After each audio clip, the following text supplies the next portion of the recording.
Hello everyone, GS अध्ययन channel में आपका स्वागत है। इस वीडियो का टॉपिक है भारत में शिक्षा का उदय एवं विकास और इससे संबंधित 20 अति महत्वपूर्ण प्रश्न। तो आइए देखते हैं, ये भाग 2 है। पार्ट 1 मैंने अपलोड कर रखा है। तो आइए बात करते हैं। पहला प्रश्न कि यशपाल समिति का गठन किस वर्ष हुआ था? किस वर्ष हुआ था? तो सही आंसर है बी 1992 अर्थात 1992 ईस्वी में हुआ था। So B is the right answer. B is the right answer. Next question, अगला प्रश्न की ओर चलते हैं। यशपाल समिति की प्रमुख सिफारिशें क्या थी? यशपाल समिति की प्रमुख सिफारिशें क्या थी? बच्चों की पुस्तक के वजन को कम करना, परीक्षा प्रणाली में सुधार, छात्रों की उपस्थिति में वृद्धि करना या उपरोक्त सभी? So D is the right answer. ये सभी उपरोक्त जो सिफारिशें थी वो यशपाल समिति की थी, तो ध्यान दीजिएगा। नेक्स्ट क्वेश्चन, परिवार शिक्षा का सर्वोत्तम स्थान है और बालक का प्रथम विद्यालय, यह कथन किसका है? परिवार शिक्षा का सर्वोत्तम स्थान और बालक का प्रथम विद्यालय, यह कथन जॉन हेनरिक पेस्तोलोत्सी का है। किसका है? सी जॉन हेनरिक पेस्तोलोत्सी। याद रखेंगे, प्रश्न आता है परीक्षा में। नेक्स्ट क्वेश्चन, राष्ट्रीय शैक्षिक अनुसंधान और प्रशिक्षण परिषद, जिसे एनसीईआरटी कहा जाता है, की स्थापना किस वर्ष हुई थी? सही आंसर है सी 1961 ईस्वी में, 1961 में। सो सी इज द राइट आंसर। अगला प्रश्न, राष्ट्रीय साक्षरता मिशन की शुरुआत किस वर्ष हुई थी? राष्ट्रीय साक्षरता मिशन की शुरुआत 1988 ईस्वी में हुई थी। ए सही जवाब है, ए।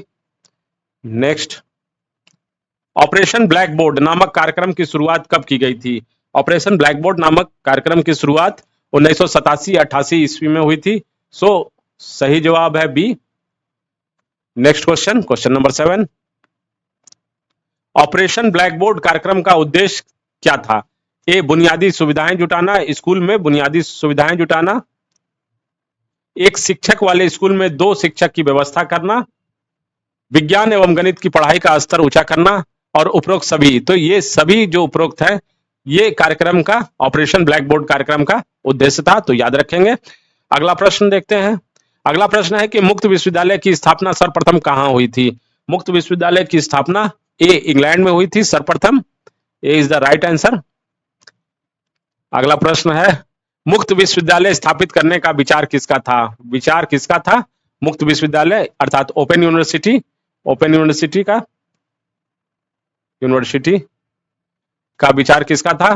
तो ध्यान देंगे, सी हेराल्ड विल्सन का यह विचार था ओपन यूनिवर्सिटी खोलने का। अगला प्रश्न, इंदिरा गांधी राष्ट्रीय मुक्त विश्वविद्यालय, जिसे इग्नू के नाम से जाना जाता है, इसकी स्थापना किस वर्ष हुई थी? इसकी स्थापना सी 1985 ईस्वी में हुई थी। तो C is the right answer.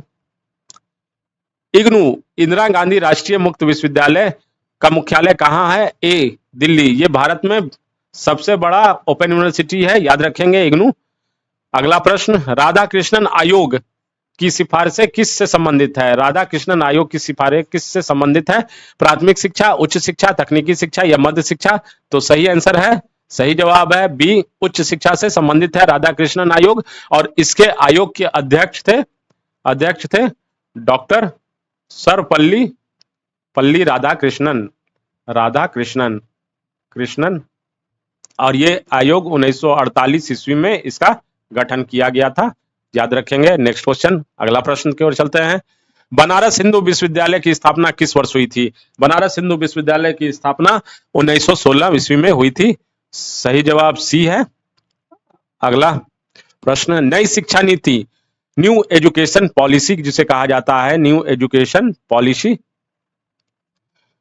Policy के ड्राफ्टिंग कमेटी अर्थात मसौदा समिति के अध्यक्ष कौन है? डॉक्टर कृष्णा स्वामी कस्तूरी रंगन। ये इंपॉर्टेंट प्रश्न है, ये सब ध्यान देंगे। न्यू एजुकेशन पॉलिसी से अभी सभी परीक्षाओं में प्रश्न पूछे जा रहे हैं, इसलिए ध्यान देंगे। और इसका आंसर है सी, सही जवाब है डॉक्टर कृष्णा स्वामी कस्तूरी रंगन ड्राफ्टिंग कमेटी के अध्यक्ष हैं। नई शिक्षा नीति में कितने साल बाद परिवर्तन लाया गया? तो सही जवाब 34 साल बाद परिवर्तन लाया गया, सी, सही जवाब सी है। अगला प्रश्न, यदि 1 वर्ष पूरा हो जाता है तो एक छात्र प्रमाण पत्र प्राप्त कर सकते हैं। यदि छात्र का 2 साल पूरा होता है तो एक डिप्लोमा प्रदान किया जाएगा। यदि 3 साल या 4 साल का कार्यक्रम पूरा हो जाता है तो डिग्री प्रदान की जाएगी। इस नई शिक्षा नीति को क्या कहते हैं? ये नई शिक्षा नीति 5+3+3+4 और ये बात हो रही है 4 के माध्यम से कि जिसमें कि अगर एक छात्र प्रमाण पत्र प्राप्त कर सकता है अगर वो 1 वर्ष का भी कोर्स पूरा करता है, और अगर 2 साल पूरा करता है तो डिप्लोमा उसको दिया जाएगा, 3 साल पूरा करेगा या 4 साल पूरा कार्यक्रम पूरा करता है तब उसे डिग्री प्रदान की जाएगी। तो 1 ईयर कोर्स में ध्यान देंगे क्या दिया जाएगा, पूरा होता है तो सिर्फ एक सर्टिफिकेट अर्थात प्रमाण पत्र।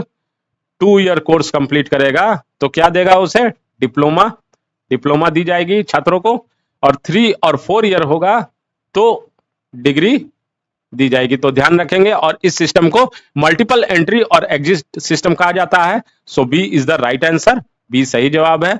अगला प्रश्न, नई शिक्षा नीति के तहत स्कूली शिक्षा में नया फॉर्मेट क्या है? तो स्कूली शिक्षा में नया फॉर्मेट की बात जहां हो रही है तो नया फॉर्मेट 5+3+3+4 है। तो यही नई शिक्षा नीति का फॉर्मेट है। तो सही जवाब ए है, A is the right answer. Next question, question number 18, मानव संसाधन विकास मंत्रालय का नया नाम क्या है? शिक्षा मंत्रालय, इससे पहले मानव संसाधन विकास मंत्रालय के नाम से जाना जाता था। तो सही जवाब बी। अगला प्रश्न, नई शिक्षा नीति को लागू करने वाला प्रथम राज्य कौन सा है? ये सब बहुत इंपॉर्टेंट क्वेश्चन है, मैं बार बार आप लोगों को कर रहा हूं, थोड़ा ध्यान से पढ़ेंगे, नोट्स बना लेंगे। बी कर्नाटक। तो नई शिक्षा नीति को लागू करने वाला प्रथम राज्य है कर्नाटक, बी सही जवाब। नेक्स्ट अगला प्रश्न की ओर चलते हैं कि न्यू एजुकेशन पॉलिसी 2020 के अनुसार 5वीं तक की कक्षा की पढ़ाई किस भाषा में होगी? अब 5वीं तक की कक्षा की पढ़ाई मातृभाषा, क्षेत्रीय, स्थानीय भाषा में करवाई जाएगी। सो सही जवाब है ए। अगला प्रश्न, नई शिक्षा नीति न्यू एजुकेशन पॉलिसी के अनुसार भारत सरकार शिक्षा पर सकल घरेलू उत्पाद अर्थात ग्रॉस डोमेस्टिक प्रोडक्ट का कितना प्रतिशत खर्च किया जाएगा? बी 6% अब शिक्षा पर खर्च किया जाएगा जीडीपी का। तो सही जवाब है बी। अगर आप मेरे वीडियो से जानकारी प्राप्त किए होंगे और अच्छा लगा होगा तो जरूर लाइक और सब्सक्राइब करें, बेल आइकन बटन दबाना ना भूलें, जिससे आने वाले वीडियो से आप अपडेट रहेंगे। और एक मेरी छोटी सी बात, अपनी प्रतिक्रिया जरूर दें सभी सब्सक्राइबर से, प्रतिक्रिया दें कमेंट बॉक्स में, जिससे मुझे पता चले कि वीडियो में कुछ और इंप्रूवमेंट चाहिए आप लोगों को या किस टॉपिक पर वीडियो चाहिए, आप लिख सकते हैं। धन्यवाद, मिलते हैं अगले वीडियो में। थैंक्स।